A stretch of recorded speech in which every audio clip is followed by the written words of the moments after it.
We explore planetary justice views in India in this fourth webinar from the Exploring Planetary Justice series.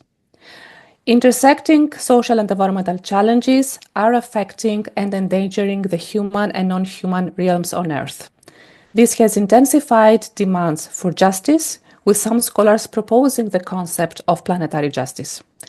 However, what exactly planetary justice means, and whether this resonates with existing scholarship and practice of justice, especially in the ecosocial sense, is currently underexplored.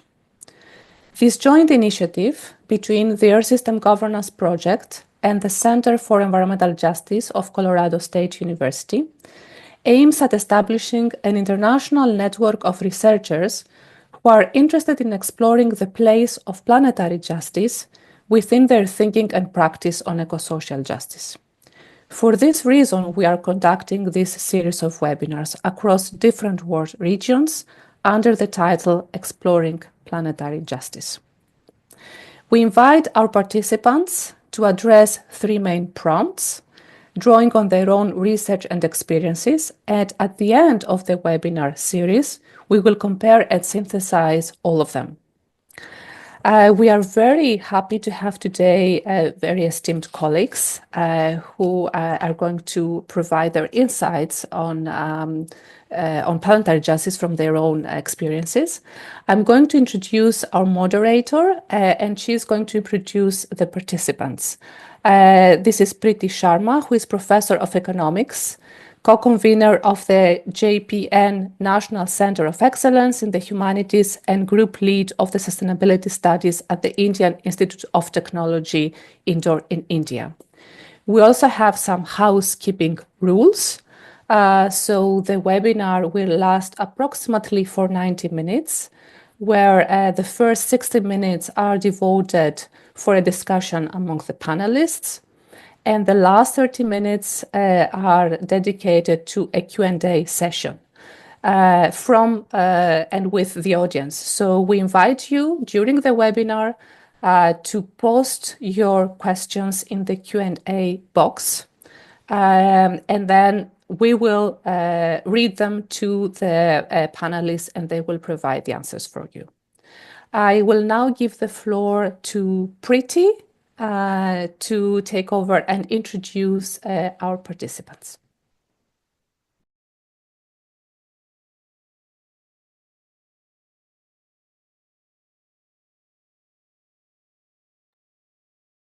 Preeti, can you please unmute your mic?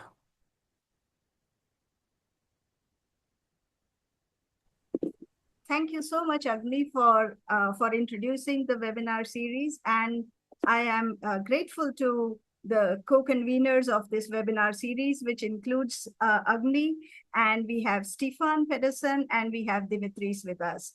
So this is a very interesting series, and we are interested in talking about planetary justice from the perspective of India.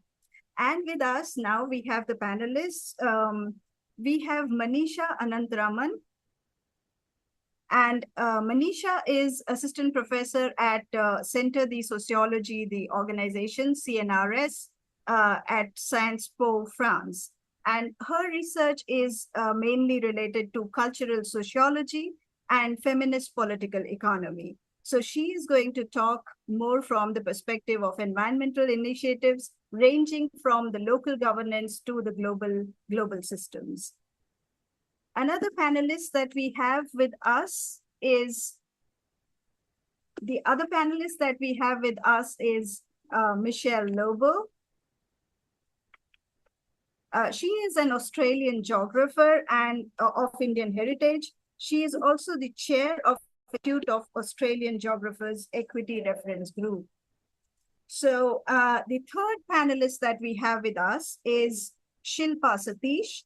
She is assistant professor at School of Social Sciences, Mahatma Gandhi University, Kottayam, in Kerala in India, which is in southern India. Her work largely is on the intersections of social movements, environmental labor studies, political economy, ethnography, and climate change. Along with these three people, we have with us Mukul Sharma, who is professor in the Department of Environmental Studies at Ashoka University. He works largely in the area of connecting environment with media and development. He has done a lot of work on linking between the caste, the Dalits, and the environmental justice. So I'm privileged to have these four panelists with me who have been working exactly on planetary justice from the perspective of India. And therefore, we open this floor for discussion. So I would first like to ask Manisha to please share the theoretical and political underpinnings of ecosocial or ecological and social interlinkages of planetary justice from her perspective, based on her research experiences. Right, thank you very much, Shilpa, and Preeti, and it's really nice to be here with Shilpa, Mukul, and Michelle for this webinar. So I'll start a little bit by kind of placing where I'm speaking from. So I'm speaking from the vantage point of having studied urban environmental movements in Indian cities for the past decade or more, and particularly looking at efforts by middle class and elite groups to clean up and to green and to make more sustainable Indian cities, which are facing local environmental problems to do with waste, air pollution, but also problems that are of planetary proportions and have planetary consequences given the sheer size of Indian cities. And I think this is actually a very interesting vantage point to ask questions about ecosocial justice, because as scholars like Amita Bhaviskar have demonstrated, these movements have actually very little to do with justice historically. And indeed, the environmental emphases that we've seen in these urban environmental movements have been very much about kind of securing a particular form of class privilege and environmental class privilege at the expense of the poor and working classes. So in this context, I've been studying how members of the poor and working classes, who are also largely from non-dominant castes, and caste being really something important here, navigate these eviscerating bourgeois and performative environmentalisms. And here I want to highlight one political tendency and one theoretical tendency that I think can be quite interesting to push our understanding of planetary justice, both barriers to as well as conceptions of.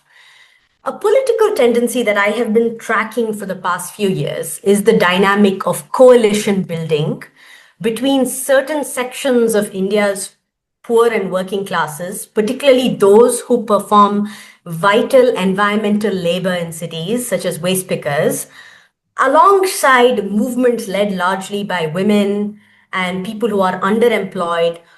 And both of these kind of groups are kind of in an uneasy marriage, fighting in many ways for the same thing, for a particular vision of a city that is not completely captured by market-based solutions to environmental problems, not completely at the at the behest and basis of the latest tech fix, but rather trying to articulate more local, homegrown solutions to these environmental problems that also assert rights to livelihood for the urban poor, as well as right to clean and safe environments for groups who have historically been denied this. But in my analysis of these movements, I also find that the very thing that makes these movements powerful are the injustice they continue to persist within them.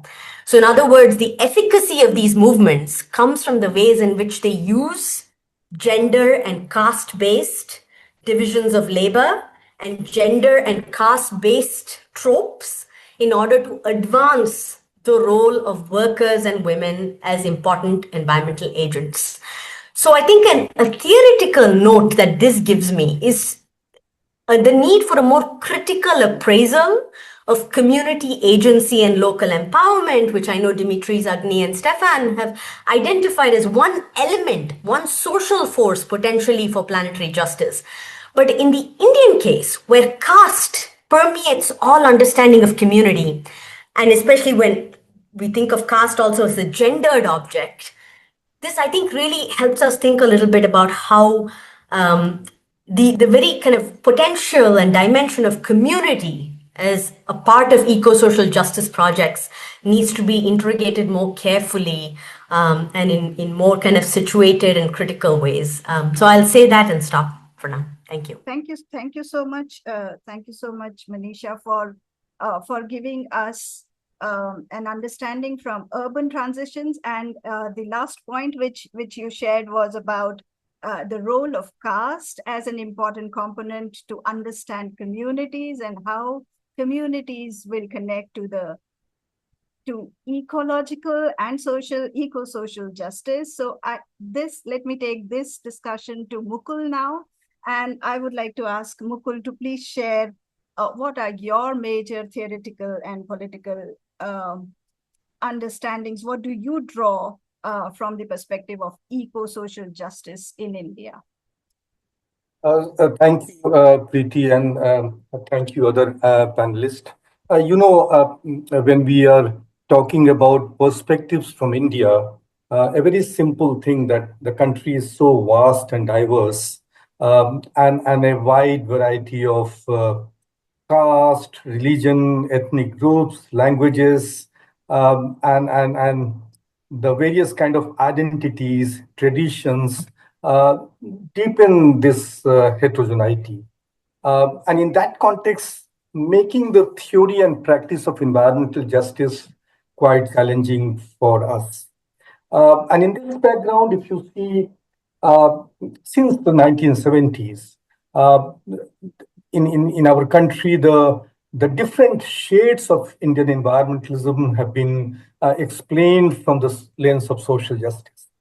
And I think in the recent times, if we have to understand the various tendency within the eco-social justice movement, I would like to point out at least three key tendencies. One could be the identity-based resistance, where ecology is tied up to the cultural survival as well as assertion.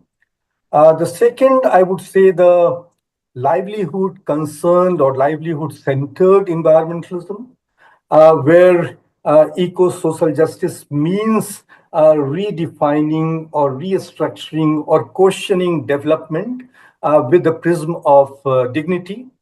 And the third, I would say, what Manisha has just now outlined, that how caste justice could be equal to environmental justice. Uh, because the lower caste and the Dalits, the way they bear the ecological burden, making their liberation from caste also is an essential factor for equitable sustainability. Let me very briefly explain that. Look, when we talk the identity-based eco-social justice, so for example, when you study the Adivasi movements in states like Jharkhand and Odisha, when they question about the mining corporation, they certainly also argue about their sacred groups, and they argue about the preservation or expansion of their traditional forest rights that are also closely related with their identity. When for example, coastal fishing communities in Mumbai, the Kolis, when they oppose urban encroachment, they also simultaneously raise the issue of their traditional ecological knowledge. So that means the environmental justice movement in India demand recognition, certainly about the distribution and redistribution, but they also demand the respect for their regional and cultural autonomy, their religious ties to the nature, cultural ties to the nature. Similarly, if we get into this livelihood, development, and dignity, you know, we know this, that environmental conflicts are in this country are not just about pollution or deforestation or forest conservation. They're also there are also battles about who get to define development and who cost. For example, a few years ago, when the farmers' movement happened in this country, they highlighted that how corporatization or industrialization can displace their agrarian livelihood without consent, along with their concern about the sustainability of the farming. Similarly, if you see the resistance to coal mining, they're not only about climate change. They're also about their survival with dignity. And finally, the caste justice equal to environmental or socio-environmental justice.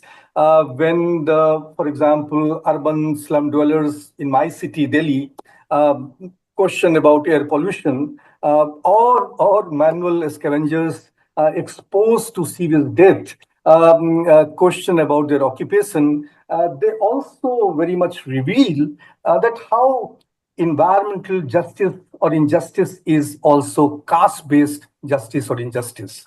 And along with this, the significant rise of Dalit and backward caste political and cultural power in India today, that also gives fillip to this question of caste justice and environmental justice, because their movements are as much for articulating their position on space, environment, justice, natural and physical resources, as they are for achieving political power, identity, and development. Over to you. Thank you, Mukul, for explaining all those. And in fact, you have covered few of my questions which were coming next. Some of those points you have already covered here. So thank you so much for explaining all that. Now I would like to request Michelle to please share her understanding of theoretical and political tendencies within ecosocial justice based on her her field experiences and how she would connect that with India and this region. Yeah, thank you, Preeti. And actually, I just feel a tug in my heart today, given the situation in Kashmir. I had to say that. But woman Jekka, welcome. I'm speaking from the unceded lands of the Wurundjeri people of the Kulin Nation in Melbourne, Australia. And as a cultural geographer of minority Indian heritage, my ways of seeing and doing justice engages with decolonial, anti-capitalist, anti-racist, anti-caste, and anti-fascist thought. And such an approach to justice is bottom-up and emerges through encounters with the most disadvantaged, displaced, and dispossessed people that I've worked with. And it calls for what Gayatri Spivak says, learning to learn from below in local places so that we may become planetary subjects rather than global agents. And the importance is of the multiplicity of the planetary or the planetarities that shift attention away from the national or global scale is also echoed by feminist scholars, Southern and Black scholars, who see the limits of disembodied, critical, or abstract theorizing of justice that focuses either on recognition, redistribution, or procedural inclusion. And that's an excellent paper that you all circulated before this webinar. So two theoretical and political tendencies within ecosocial justice became apparent in my research in the Sundarban mangrove forests on the Indian-Bangladesh borderlands, when a young Muslim widow whose husband was attacked by a tiger questioned my focus on multi-species justice. She said, "Do we have anything to talk about you, you literate people from towns? You won't even understand." I think first she was questioning the impact of the uncritical reproduction, theoretical tweaking, and application of siloed Western scientific conceptual frameworks of wildlife management and forest conservation that fail to recognize local people like her as a knowledge holder. And they've existed with tigers for generations. The tiger is a recipient for justice, is a recipient of justice and teaches them and all local people about the politics of humility, which we call namrata, of compassion, which is karuna, respect, which is shraddha, and trust, which is bishash in mangrove walls. And that's just the Bengali language. And second, she was questioning the position of elite scholars, those like me, who have inhabited elite Indian institutions. And I'm now in the Western Academy at Deakin University. And the Western Academy hungers for new knowledges of justice. They want these knowledges. And these knowledges sometimes advance our careers. But they also tend to be extractive if there are no benefits on the ground. So perhaps it's not enough to negotiate these power relations by co-authoring like I do with Indian NGOs or non-academics, artists and activists, minority academics, Christians and Muslims, I'm a Christian, Adivasis, Dalit scholars, and grassroots environmental collectives. Is that enough? How do we move forward given these ethical and political tensions? So yeah, that's Yeah, thank you. Thank you so much, Michelle, for connecting what you were talking about from the perspective of what a tiger is receiving and how culturally people in India have been kind of trying to follow justice, and which is now getting affected due to the kind of a mainstream developmental idea. So, so thank you for that, Michelle. And now I would like to request Shilpa to please share how she would like to explain what are the theoretical and political tendencies within ecosocial justice based on her disciplinary and her experience perspective. Thank you, Preeti, and all panel members have shared your invaluable thoughts so far. I think a lot of important points have been placed before us to further discuss and sort of go over. So I would briefly start with what I broadly work on. I work on labor and environmental conflicts in Kerala, which is a South Indian state in India. So why labor and environmental conflicts was also because I look at working class environmental movements in Kerala, and many times you would find trade unions on the opposite side of such environmental struggles. So which was fascinating for me, given the way in which we have understood, working class solidarities, working class broader solidarity networks among working class movements to accomplish eco-social justice, etc., which is also something that Agni, Stefan, and Dimitris sort of pointed out, the possibility of an eco-social left. So that is a larger premise in which I place my project. But just to shift focus back on, when we look at theoretical traditions in India that has emerged, it has always gone alongside social movements. The theorization seldom happened outside of the movement landscape. So when people were talking about in the 60s or late 70s and early 80s about environmentalism of the poor, or ecological distribution conflicts, or the debate surrounding valuation, how do you value environmental damages, all of this had actively been in alignment with the demands or claims made in the eco-social landscape of social movements, which I think is fascinating when you look at a lot of Western theorization surrounding environmentalism, like Manisha was also talking about the middle class environmental movements, looking to conserve pristine environments, and also the cult of wilderness, as popularly called by Joan Martinez Elias. So I think the trend in theorization align more with environmentalism of the poor, or at least that's what the social movement praxis showed, away from the eco-modernist tendencies or the cult of wilderness, which was very fascinating to see how a theory is emerging from grassroots, like the theory construction from below rather than just imposing theories and constructs from above.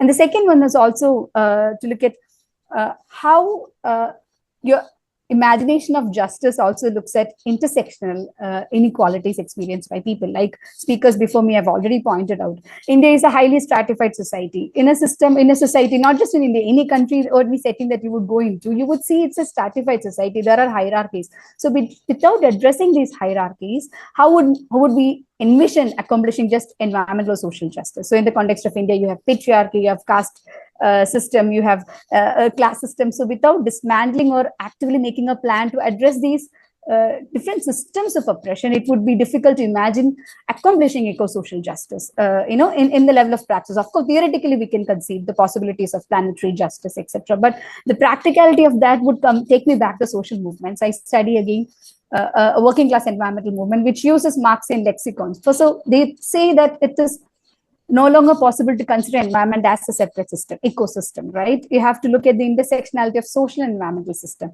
How does class intersect with caste and environment in the Indian context? ILO has recently come up with a report saying workers, again in the informal sector, workers are one of the most affected to climate shocks such as heat stress. So how do we now, bring these constituents of people into the center of theorization? How do we bring in these categories of workers and envision what should this justice look like, rather than, us? Of course, our discussion is very important, but I would like to also listen to their aspirations and perspective and envisioning or charting a path forward. I'd stop here, but I'm really curious to also move to the other parts of the debate. Thank you.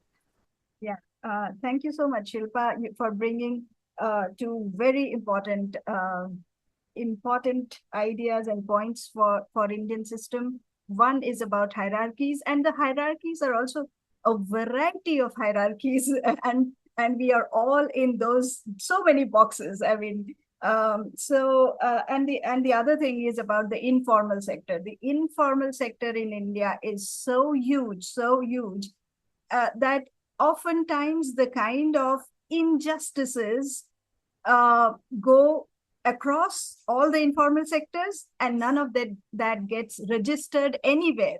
I mean, no one is taking note of the injustices that are happening in informal sector. Thank you so much, Shilpa, for bringing all this so precisely in very limited time. Thank you.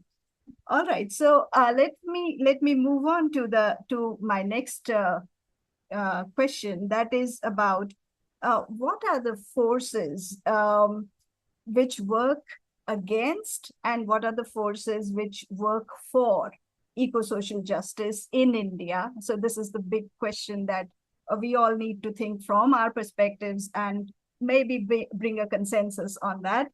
So let me begin with Mukul. So Mukul, can you please share your views on that? Thank you. What are the forces do you think? Yeah. What are the forces that you think are working for and against social justice, ecosocial environmental idea? Yes. Yeah.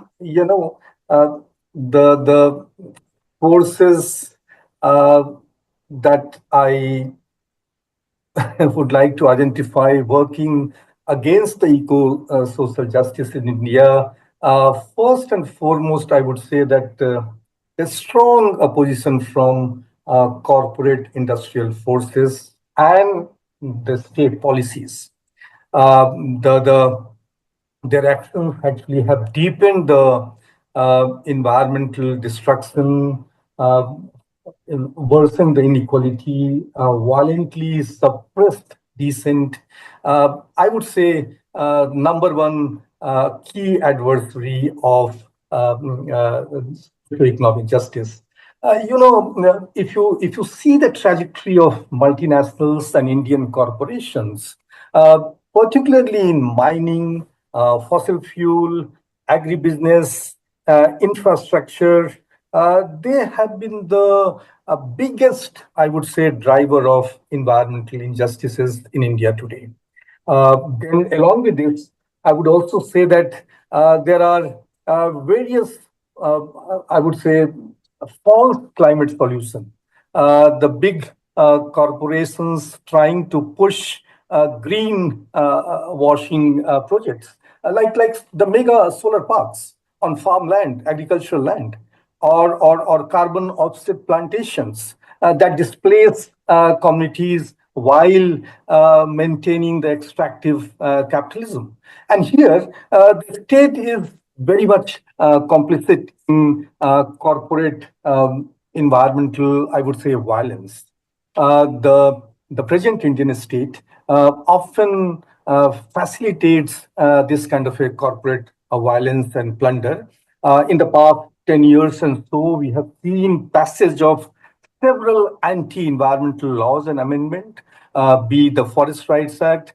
We have also seen how we criminalize dissent.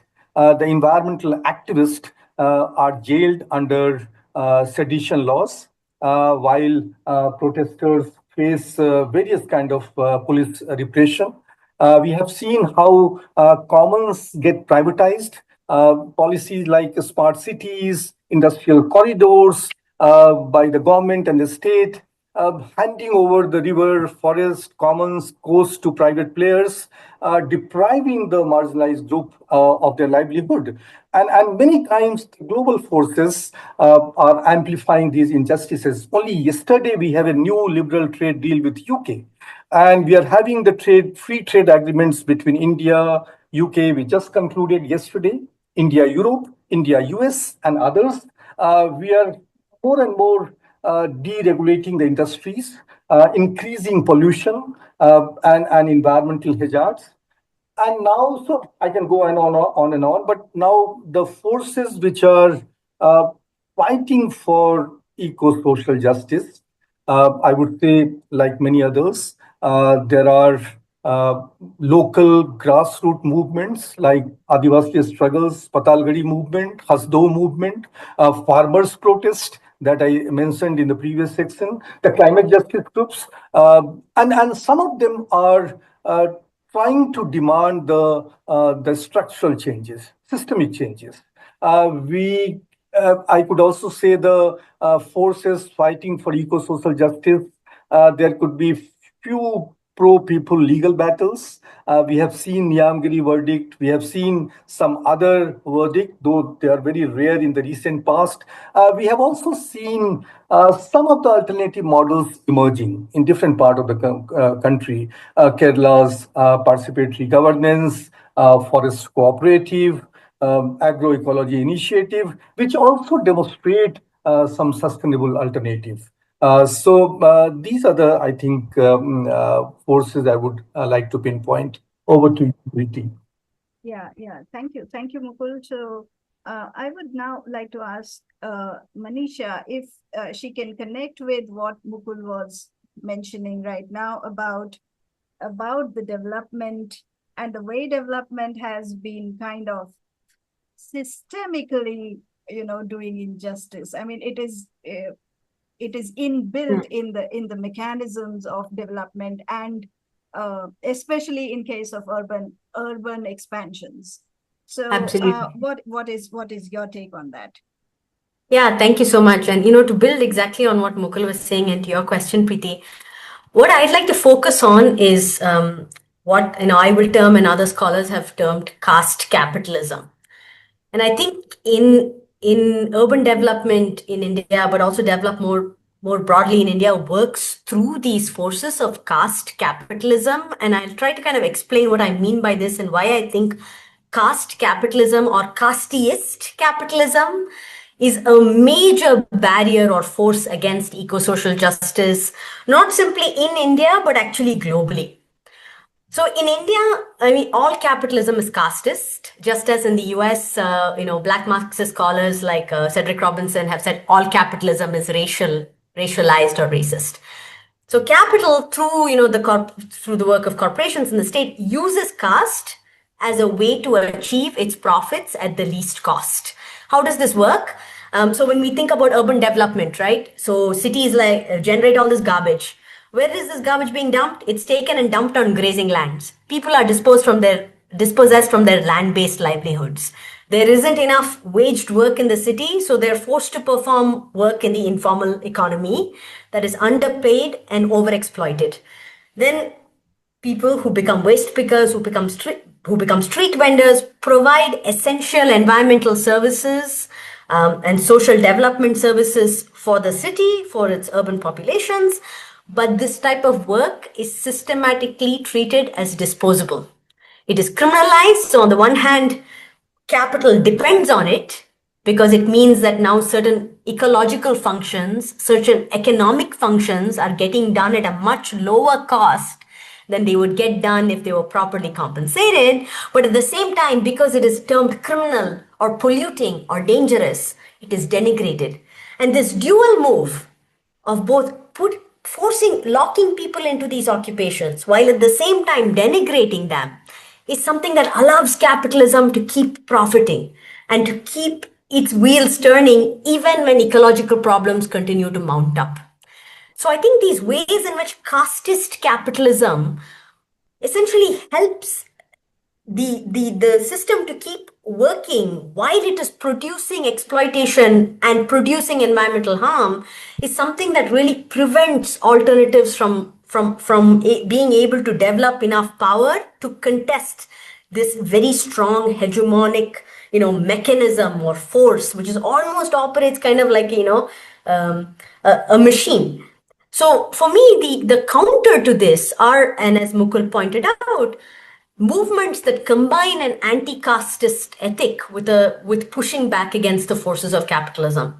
So anti-caste and anti-capitalist movements, which increasingly are being articulated together, not only in urban context, but all across the Indian subcontinent, I think to think about these two elements, caste and capitalism, together as casteist capitalism, and then to try and understand how to attack this beast from both ends, for me is a space of very important theorizing that is taking place, and like Shilpa said, from the grassroots, that I think we need to learn more from and listen more carefully to. Thank you. Thank you so much, Manisha. So now I would like to ask Michelle that how do you see that, because you have experience from the kind of development which or you might have an understanding of how the development is happening in Australia, and how is it that in your context the concerns of ecosocial justice have been kind of taken care of before undertaking the development? Like for in the Indian context, most of the things are post facto. I mean, after the development is happening, okay, now how do we settle this? So in your case, how do you see it is different or similar in Australia? Okay. Thanks a lot, Preeti. So I just want to reiterate that I think that intellectual and everyday environmental traditions from India are an important transformative force. But there are those anthropocentric Western paradigms of global capitalism, which we've all been talking about, even high-tech development and ultranationalism, which actually silences dissent. And another thing is, many have written about, is this internal colonialism, which is legitimized by this green-blue capitalist politics. Again, like Mukul was talking about, and which show commitments to climate change, but actually, we know that they're displacing the most vulnerable people. And I would include in that, people who have low caste and Dalits, etc. But I'd also include minorities. Minorities would always be included in that. So, for example, and since you asked me about Australia, I've looked at toxic cross-border state corporate collusions by large mining conglomerates that aim to reduce carbon emissions by establishing new thermal power plants in Adivasi lands in eastern India. And here the plants are all been established to process what they call clean coal with low ash content, mined in northern Australia. So you can see that connection. And the kind of work that I've done, I was trying to disrupt this dominant colonial story of energy-rich geological strata, which is ripe for extraction, and which actually, propagates this whole idea of extractive planetary futures in two ways. First, by foregrounding Adivasi, indigenous, ancestral, and sacred connections to land and ways of seeing the world. And second is through immersive artwork that allows deep time travel into coal-bearing geological strata. And so that people can, take that multisensory walk through this exhibition, and then they feel that the strata is not dead matter, it's sentient, and it has agency. So that's one of the ways that we can sort of change thinking. And thirdly, I just wanted to talk about this economic and ecological apartheid that Vandana Shiva also talks about. And she says about how these borders keep on being reproduced: self, other, nature, culture, living, non-living, and many have said that.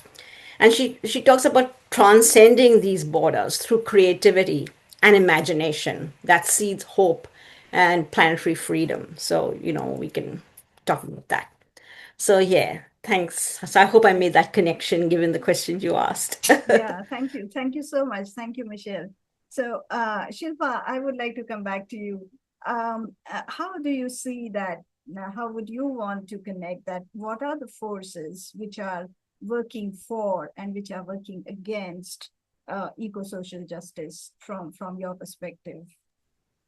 Thank you, Preeti. And it's been an excellent discussion that happened right before I'm about to speak. And I think all the panelists have adequately exposed to the extent to which state and corporates have sort of come together and build up a crony kind of relationship which enables and facilitates capitalist accumulation without any hindrance, right? No matter what happens, this project will go on. We'll ensure that this will happen. I think I completely sort of identify these two forces as the primary force that opposes grassroots environmental activism, and also the environmental activism engendered by new middle class organizations and groups. However, I'd like to come at the issue from a slightly different angle because of the context that I've been studied. I had to encounter an unexpected, quite unlikely opposing force, which was an industrial workers' trade union.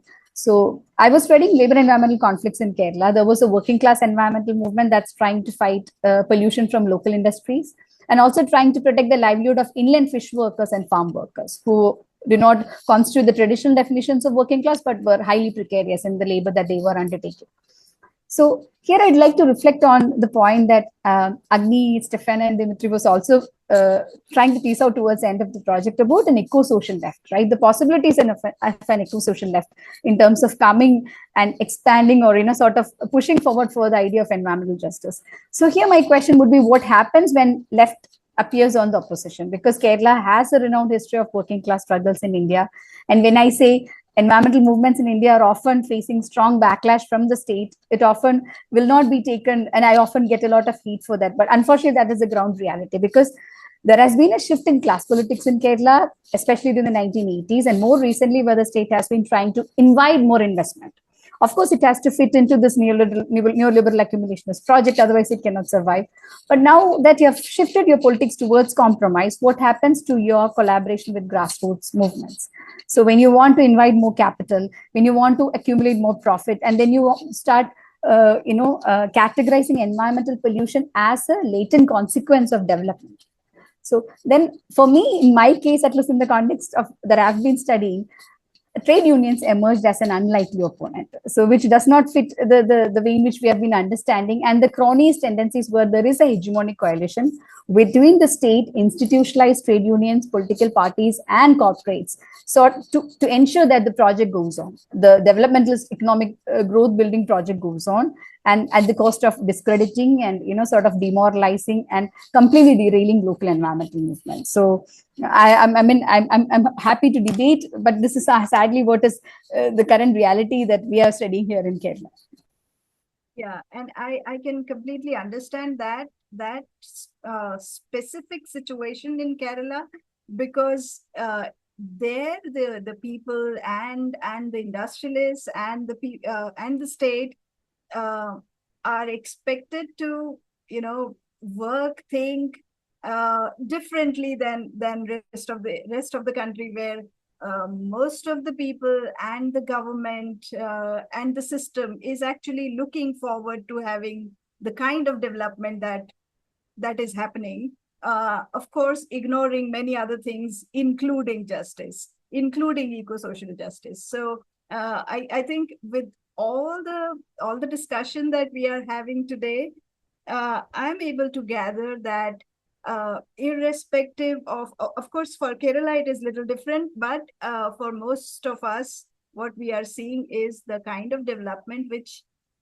is state imposed, but people are also wanting it. But then there are set of people who are facing the injustices due to the kind of development which is happening all over the country.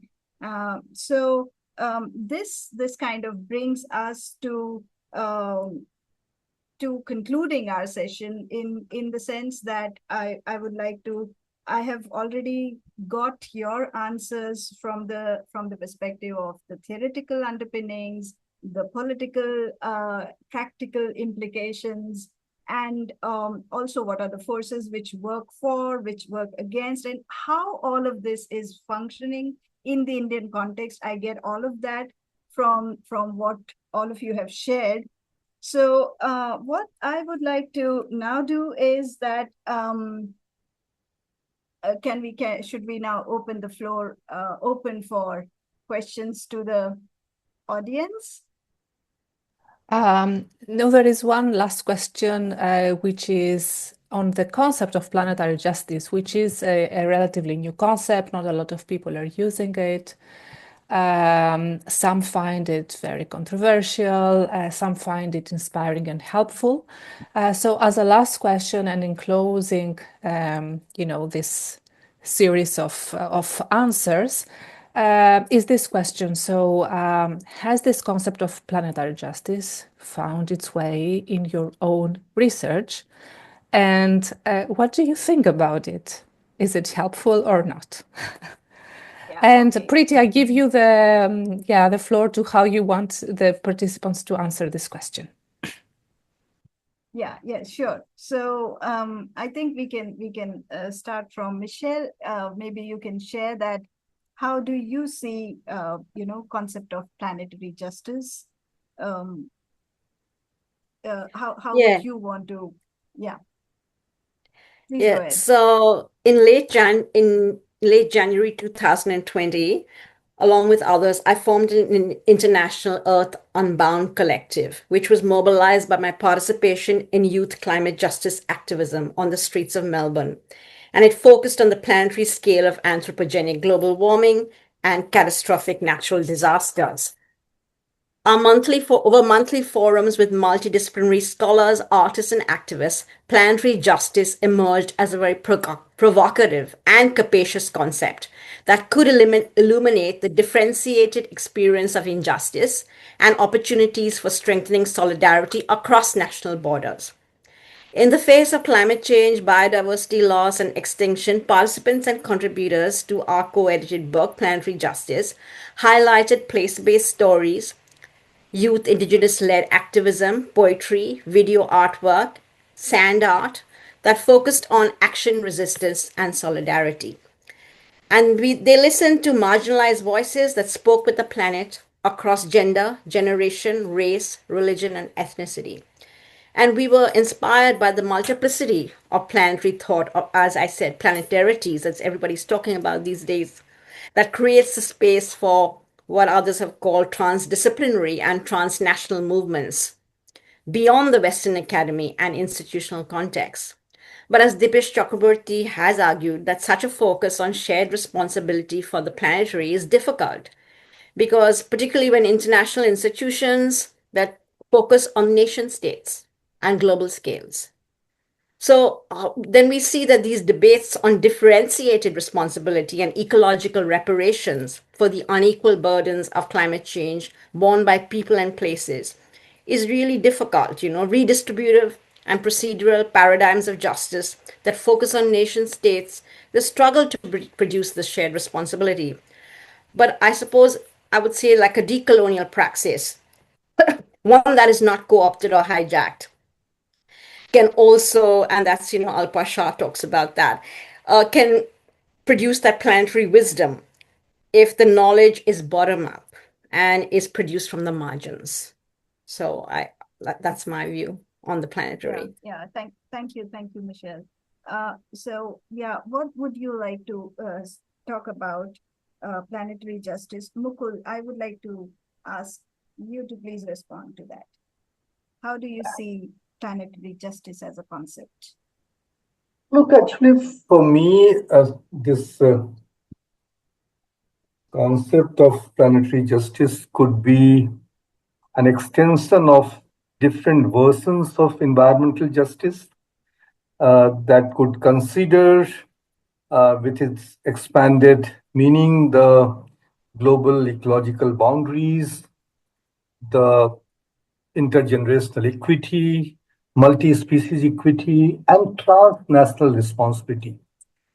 And I would say that there are actually different currents of planetary justice that you could find in Indian environmental discourse and also in the struggles of environmental justice in our country. And I would also like to mention that if we have to see the Indian rooting of planetary justice, it could be located in various kind of localized struggle against extractive capitalism, against the caste and class-based environmental violence and injustices, against the neo-industrial and global exploitation that we witness. If you, for example, get into this anti-coal protest in Chhattisgarh state, or the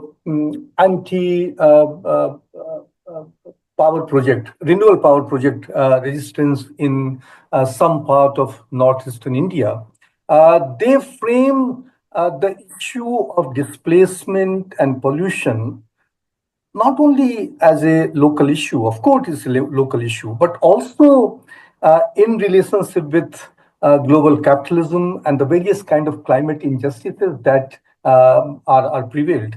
If you, for example, get into the various stream of Dalits and Adivasi struggles, when they highlight the issue of deforestation or forest rights or toxic waste dumping, they also connect their struggle with mining global corporation like Vedanta operating with impunity worldwide, including Australia. These struggles of Adivasi and Dalits over their land and forest rights also mirror, I would like to point out, the broader patterns of ecological capitalism, you could say, colonialism, you could say. Uh, I would also say the planetary justice and its echoes could be found in various streams of academic work in India. If suppose you take the work of Ashish Kothari, Asim Srivastava, their conceptualization of radical ecological democracy, blending the planetary issues with issues of social justice. So couple of these things can be, but of course, we all know and we have been discussing since the past 1 hour, the various structural barriers persist, like the Indian state development first agenda. For example, the coal expansion, the mega infrastructure often ignores the different kind of planetary boundaries. I mentioned the corporate greed and corporate greenwashing. What is Adani Net Zero? While expanding the coal ports and distracting us from various kind of systematic changes and structural violence. We talked about elite environmentalism, various stream of elite environmentalism, promoting the urban electric vehicles, ignoring the impact that it can connect with the lithium mining and other, ignoring the impact on tribal lands, which also aggravate the various kind of inequities to elite environmentalism. We have been talking about eco-casteism, environment and caste, the social structure of barriers, hierarchy, segregation, discrimination, caste appropriating natural resources. We heard about the caste capitalism and so on and so forth. For me, actually, very quickly, the planetary justice will be redefining sustainability, trying to see the intersectional nature of caste, climate, class together, recognizing the Dalits and Adivasi rights, and also, equally importantly, underlying that planetary justice in India, in Indian context, could not be an imported idea, but it could be a homegrown critique of power. The power relations that are anchored in caste, in capitalism, and so on and so forth, questioning the system, the structure that is sacrificing people and ecosystems for profit, and amplifying the voices of people who are living at the margin of caste, class, and also living at the front line of ecological breakdowns. Over to you, Preeti. Yeah, thank you, Mukul. So I would like to ask Manisha that how do you see planetary justice as a concept? And before Manisha speaks, sorry about that, because we have 2 speakers left, and I would like to remind the audience to kindly start putting their questions in the Q&A box so that our panelists can answer them. Thank you very much. Apologies for the interruption. No, of course, thank you. So I found this actually quite a challenging and interesting question to reflect on. So I know in your paper where you outline this concept, Dimitri Sagni and Stefan, you talk about 3 dimensions of scope, scale, and eco-social purpose. That planetary justice as a concept helps us think about these 3 elements.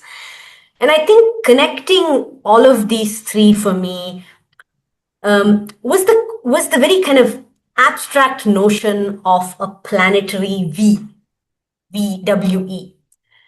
And as you kind of outline in your paper, so, ideas like the Anthropocene or planetary boundaries, they assume a planetary we. The we is kind of, an undifferentiated humanity. And every time I hear that, I feel it almost as a chafing. Like this idea of being called into a we with the very, forces that are the source of your exploitation and your expropriation. There is just something so deeply violent about that, right? Versus the understanding that actually perhaps the planetary we that currently exists is those chains of exploitation, the metabolic division of labor that is built upon racism, on casteism, on colonialism, and that puts together a we, not in relation to some sort of abstract joint experience, but actually by creating differentiated experience. That the unifying we is actually a product of these forces of segregation, differentiation that allow for various forms of exploitation. Then for me, what planetary justice offers as a concept is how do we reconstitute a we from where we are right now, which is a world that is marked by the histories and the ongoing legacies of colonial, racial, gendered capitalism. And so then planetary justice for me becomes actually not so much a term or a concept, but a process. What are the processes? And Michelle, I really appreciated kind of your, seeding us with certain ideas of what that actual practice could look like. What sorts of processes allow a we to emerge from this reality where people's understandings and responses to environmental problems come from specific social locations, and based on their social locations, they have very different environmental experiences. They are either kind of benefiting from the system as it currently is, or they are bearing the costs of it. So planetary justice then becomes for me an invitation for us to think about the processes of building a planetary we with full recognition of the woundedness that currently is the planetary experience, of extremely unequal woundedness.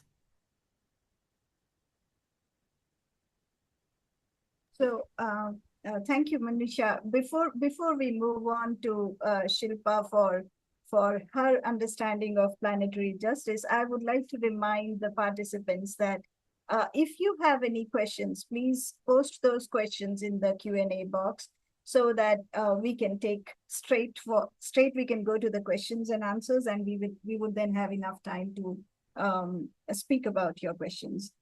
So yes, Shilpa, over to you. Please tell, how do you conceptualize planetary justice? Thank you, Preeti. I think it's a very promising concept. As it is proposed in the paper, however, it is also contested that, like they have, rightfully identified in terms of its expressions, in terms of the possibilities that the concept offer, and also the way in which it integrates human and non-human world.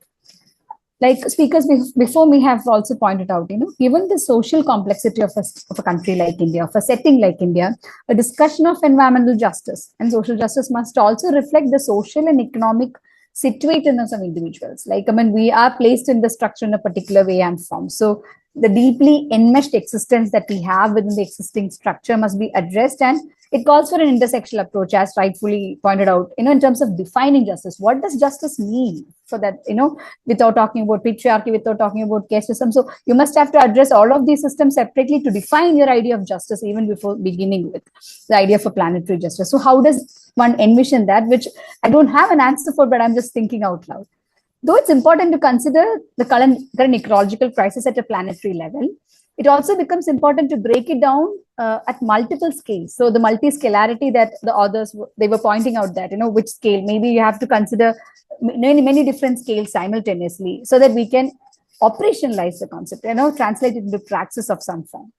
Perhaps more decentralized discussions with stakeholders or social movement actors, and of course the long indigenous legacy of concepts such as planetary well-being. It's not a new thing. Indigenous ways of life have been talking about integrating human and non-human well-being together into a way of living, etc. So I think we can learn and acknowledge a lot from those different epistemologies through. And in doing that, I think we have to also consider the social costs of capitalist production. We were all talking about capitalism, also in terms of the cost of social reproduction. How do we consider that into our ideas of justice? Be that in the form of caste, be that in the form of gender. Many a times the labor that is invisible is the labor involved in reproducing society, or what people will call as social reproduction activities. So I think it is important that we also bring in social reproduction activities into the center of our discourse surrounding not just labor expended to enable production, but also reproduction, because a lot of those labor is standing completely invisible. And finally, like Michelle was also talking about, can we imagine a non-Eurocentric understanding of environmental justice or social justice or planetary justice for that matter? When we talk about science, when we talk about knowledge, can we also, like Michelle was pointing out, think about decolonizing our understanding of which epistemologies are we prioritizing, which knowledge, which ontology are we coming at our understanding of justice? I think it's very important, and it has to be a very candid discussion and highly reflexive one for all of us.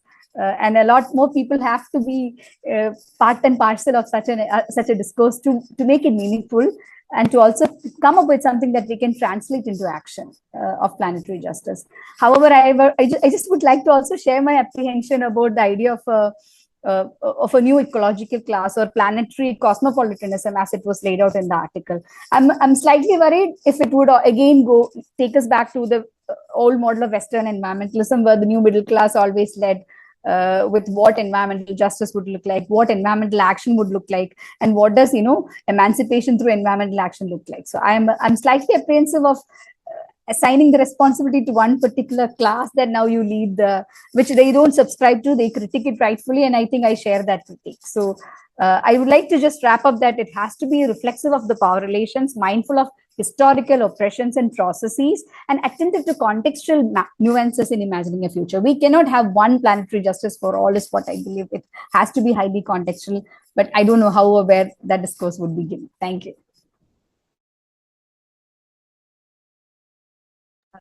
Thank you, Shilpa. That was the last point which you shared was very interesting, and that brings me to the idea that in all cultures and all societies, all regions, the way people interact with environment and the way they have been interacting historically, many of those actually had some concepts of environmental justice, ecosocial justice imbibed within that. If you would see, most of the civilizations had that.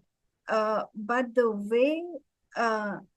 way few models of development which have arisen from Western Europe, they kind of attracted the rest of the civilizations to see that, oh yeah, maybe this is the way. And in that process, most of us have kind of lost our own understanding of planetary justice. So that would actually bring, so it's time for us, and in that sense, India stands at a very important junction, in the sense that we are at a place where we can benefit and leapfrog from the kind of technological development which has already happened in the West and the developed countries. And we also are at a position where philosophically we can connect with our understanding of ecological and eco-social justice. So this is a very, very kind of, I would say, very good time for India to actually change, and for all of us to be, able to influence the state, the researchers, the environmental movement communities, and the social communities, where we can actually now, transcend into that phase where we can have a combination of development without leaving others vulnerable. So, and we are at that transition stage where we still have chance to modify the way we are developing to a better model of development, which would be a which would be more just. I mean, I don't think it would be completely just model, which would be very difficult, but at least in practice, it would be possible to come up with a just model of development, and which will have justice at multiple levels, whether it is the communities and whether, I mean, going from intra-household level justice to interstate, inter-region, international, all of that. So, which I think, I see that we are at I can optimistically see that we are at that junction, and we should be, if we are able to influence the policymakers and the people and the communities and the households, then we would be able to, see some bit of that happening.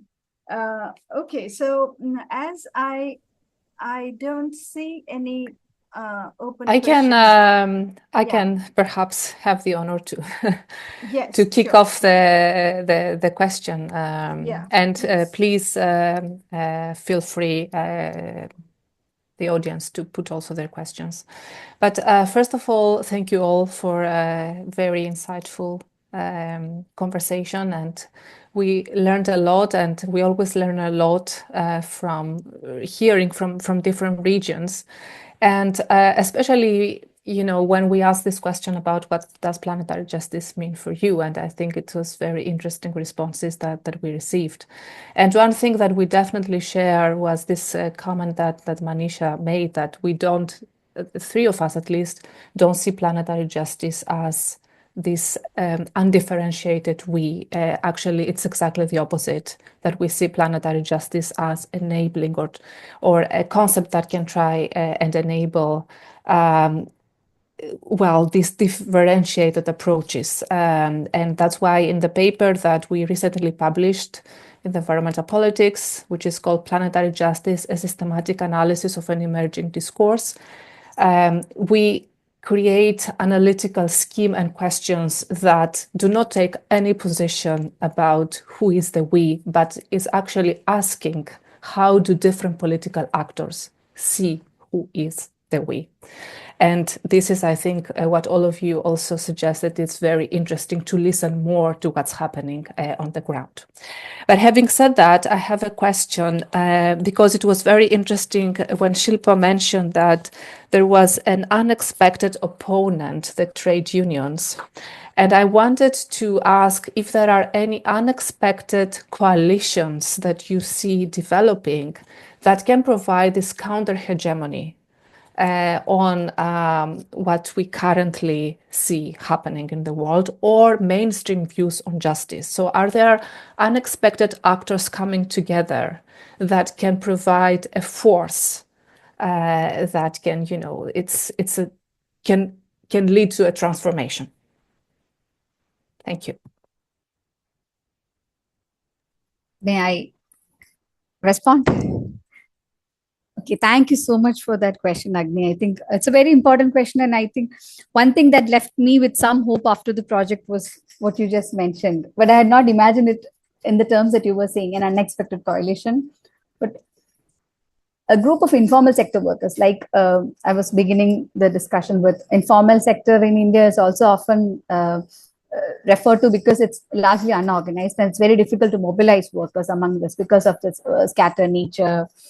However, in the particular case that I was working with, I could see a strong coalition and a strong solidarity network formed among precarious workers who are not unified by the nature of employment. They are not working in the same shop floor. They're not seeing every day. But the only thing is they are all precarious, and they sort of identified their precarity in connection to the environmental damage that was happening. So these were casual workers and daily wage workers inside the factory, casual workers who were working outside of the factory shop floor, inland fisher folk, and also farm workers. So they were even located in very different sectors, economic sectors, for the primary and secondary. They're not unified by their line of work. But because of this environmental damage and the sense of ecosocial justice that you were trying to also bring forth through this paper, that sort of brought them together because they could experience the injustice in their everyday lives in terms of disruption of quotidian life or disruption of livelihood options, etc. So that was the quite unexpected coalition that I've seen there. I must also add that it would be a mistake on my part if I made it sound as if I'm blaming the unions for not sort of supporting, because of course it's the largest structure in which they are also embedded in. It is bread and butter, so they cannot completely derail their job for supporting the local environmental movement. So just wanted to clarify if that came out wrong. Thank you for the question again. Great. And I see some questions. Yes, sure, Michelle, Yeah. go ahead. And then I see some questions in the chat, so I will give the Okay, floor no, to there are Stefan. questions. No, please go ahead, Michelle. No. I just wanted to say, because you talked about the coalition, I was thinking about some work that I did in Pune, which is called Save the Salim Ali Park. It's a coalition of people. They were trying to save the bird sanctuary, which was set up a long time ago, and they were trying to prioritize bird worlds. And it was interesting because an artist who works with children, she did some mural art. Then there was an ornithologist. He was one of the activists, lead activists, and there were photographers, and there was just sort of so many people coming together just because they had this love for this park, which was being it gets birds from all over the world, and so yeah, so I just wanted to say that, and I had the opportunity to meet them and write something with them. Great. Yeah. Yeah, thank you. And I think Manisha also had her I hand just up. wanted to add through actually three interesting examples of coalitions I have studied in some depth. So the first is the coalitions that I've been tracking between waste pickers and environmental groups, in not just in Bangalore but also in Pune and other Indian cities, but also globally. And waste pickers, I think, are a really interesting organized body of informal sector labor to look at, because these are actors who have essentially managed to bridge local to global environmental discussions. So they're present at the global plastic treaty negotiations, they're present at the global climate negotiations, but they're also very much organizing locally in very transversal ways to build these coalitions for environmental justice that are very much from their own situated experiences and knowledge of urban metabolisms. So I think the ways in which waste pickers have managed to build coalitions with environmental groups, with circular economy, advocates, and pushing them beyond very market-based, technocratic, neoliberal solutions has been really interesting. In Bangalore, there was also a really interesting coalition between a bus union of largely working class, poor women and cyclists to protest tree felling for road widening and building of a steel flyover, which was not a good idea in any way. So I think we see, just as environmental problems kind of, people's experiences of these problems intensify and the usual playbook of solutions keeps failing, this environmental kind of more than human agency also produces opportunities for novel coalitions to emerge, particularly in urban contexts, I think. Thank you very much. Yes. Stefan, I give you the floor to you. Thanks, Amy. Yeah, finally we had some questions coming in the Q&A, and I'll just read the first one. While we are able to identify and propose solutions for problems related to environmental injustices, how well are the governments of the global south, and especially India, placed to address the predicament of resolving justice with either the current model of development or the much needed transformation of economies?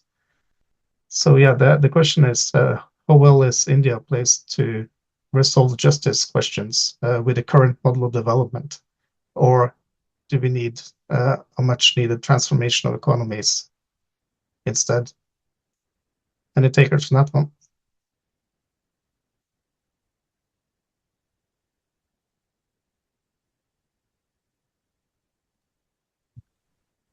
Okay. Can I just add a few lines here if nobody is coming? Yep. So it's a very vast and complicated question, and not possible to actually address in this format. Like many countries of global South or South Asia, India is also very much caught into this development paradigm, which is highly capital and extractive oriented, anchored in extractive capitalism and caste capitalism, and all these things that we have. So I don't see anything coming from that level.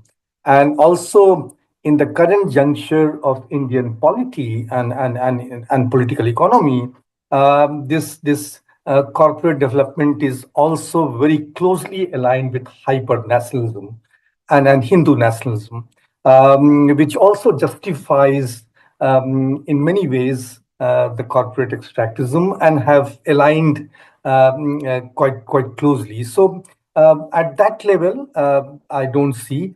But of course, while discussing about the coalition politics, alliances, urban and rural spaces, local struggles, there you could see some rays of hope, and the voices of alternatives.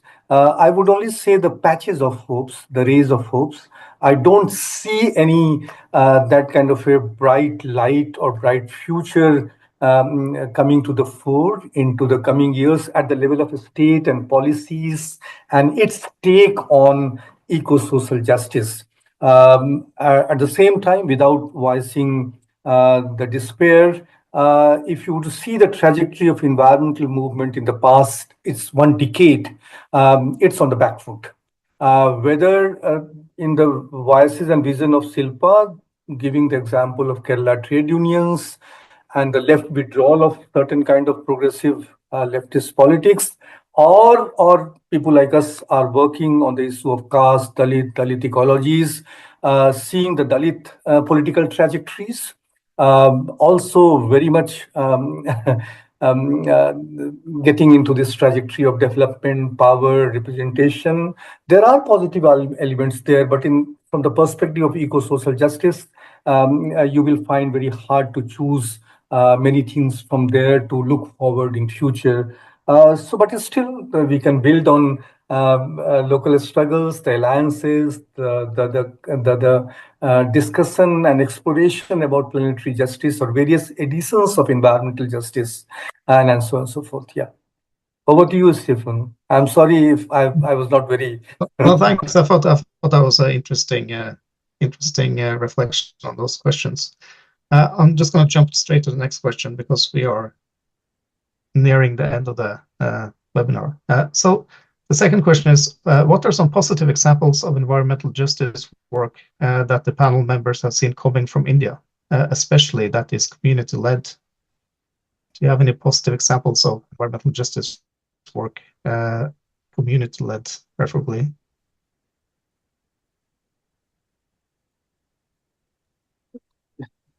There could be many, actually. There's no dearth of positive examples of environmental justice movement in various parts of country.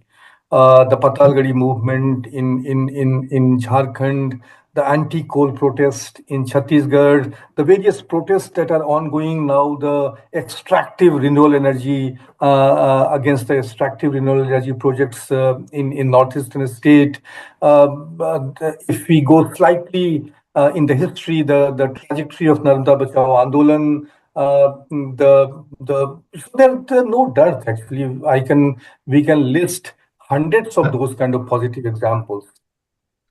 Thanks, Mikko. Preeti also wanted to chip in on this one. What I would like to share here is that I come from a city called Indore, which is right in the center of the country, and this is the unique example of where actually community, the local administration, and the local political leaders, all of us have come together to make the city cleanest in the country. In fact, until 2012 or 13, Indore was the city which was like at number 147 in the cleanliness in India. And for past 7 years consecutively, it has been the cleanest city in the country. And the kind of initiatives which have come from the communities and from the local political leaders and administration is a fantastic example of how when people want to achieve something, they can actually do that. And the kind of waste management systems we could develop in our city are very interesting. Of course, there are some problems related to how the people who were earlier managing the waste collection, how they have been kind of sidelined. Yes, I understand they were the vulnerable communities, which, I mean, some of them could strategically, they joined hands with the new technologically advanced way of segregating the waste, and now they are like participating,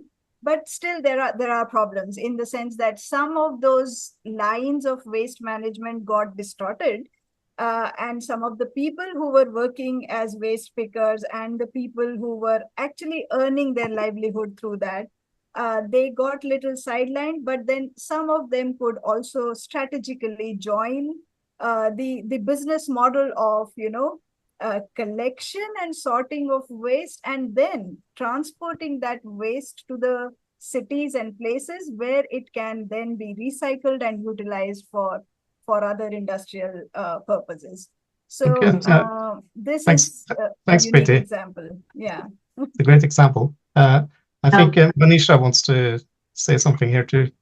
Yeah, and actually it's interesting because Preeti, exactly what you said towards the end was what I was going to say, because from my vantage point of, kind of working alongside waste pickering communities, the indoor model has been very heavily criticized because it essentially broke up relations within informal waste pickers, moved it from, a model that was essentially in the informal sector to one where there was partial formalization for some subset of sectors, those workers, while many others now lost access to waste. And in some cases, those dynamics played on existing divisions of caste and linguistic patterns within the indoor community. But I think, Stefan, if I may, I think the key response I would really hope that we can take from this panel is to really, the question says, environmental justice work that the panel members have seen coming from India, especially one that is community-led.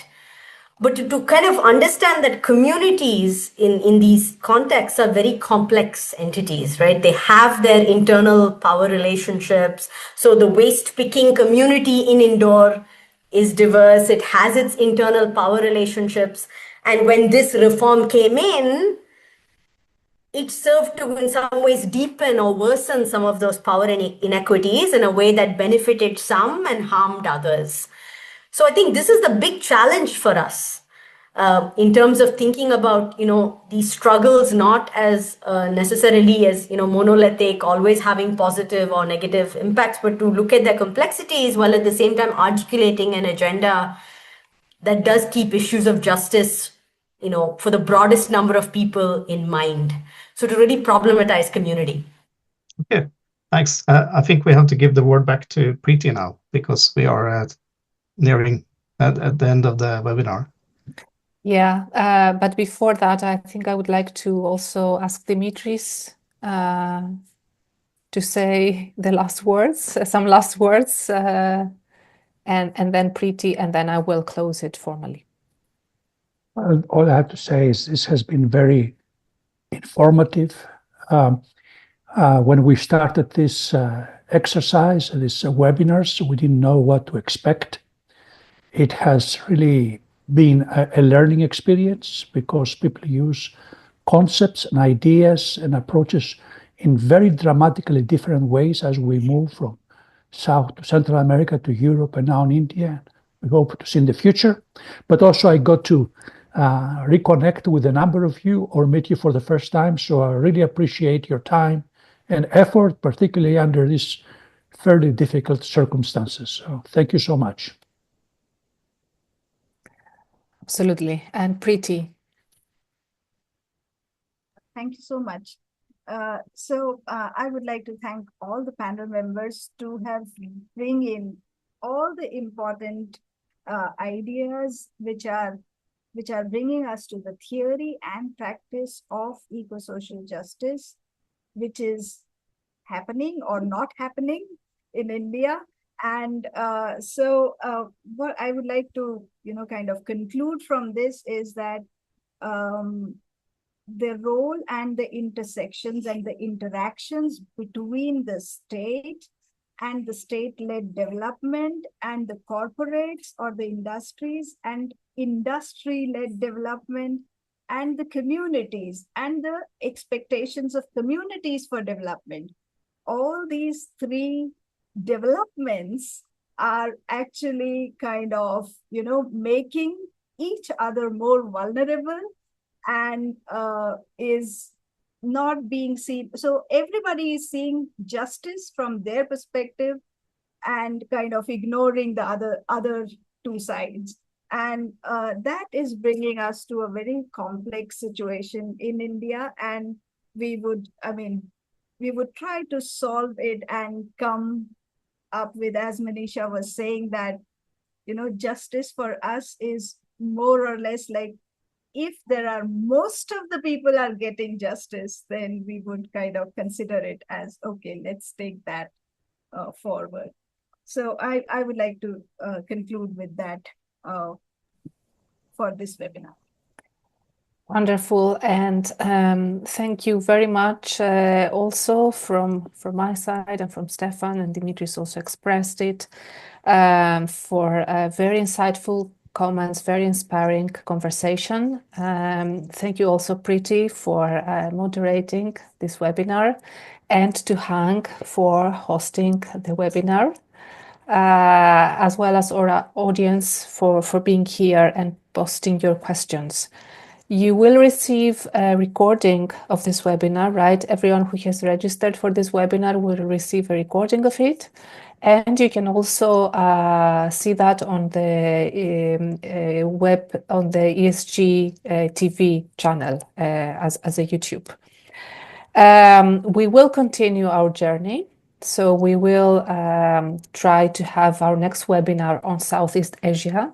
So stay tuned for this. And we will announce it through the usual channels, so the newsletter of the System Governance Project, as well as various email lists. And also, if you have any recommendations from regions or speakers, then you're very welcome to send them to us. Dimitris has the last word. Dimitri, to you. Thank you so much. I just saw the comment or question from Abhishek, and I want to second what you said. Please contact us directly if we haven't had a chance to respond. We are eager to have a discussion. Absolutely, absolutely. And as I said in the beginning, the aim is at the end of this webinar series, wherever this is going to be, we are quite ambitious. We want to produce something that compares the different views, because as Dimitri said, it's astonishingly different, but also there are commonalities. So we want to see, what diverges and what converges. Thank you very much, and stay tuned, and see you soon. Bye.